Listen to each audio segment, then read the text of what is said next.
तो आपण मैंने देखिपे ये देखु केते पानी ये प्रिजर्व करके रखा जाइछि पूरा एंटायर एरिया रे ये पानी रखा जाइछि आ से पानी को ऑपोजिट साइड रे आरपट साइड रे छड़ा जाउछि।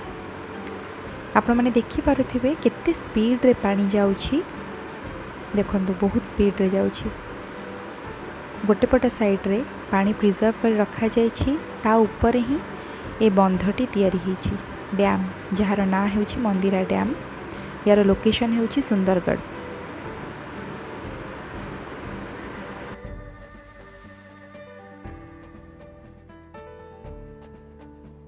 एठी केतोटी फोटो मु छाड़ी आम फैमिली समस्ते जाइथिलु बुलिबा पई तो क्लिक करथिलु हस्बैंड आ मो झियो आ मोर सेल्फी आ मोर फैमिली सहित भी क्लिक अच्छी। डैम रो शेष गोटे गार्डन अच्छी से गार्डन को आम जापारूँ ये देखिपे या बैक साइड रे अच्छी। तो आपण मैंने फ्रेंड्स प्लानिंग करंतु यही शीत दिन में यही डैम टी को बुली देखा बहुत बढ़िया पिकनिक स्पॉट हो पार। So stay tuned.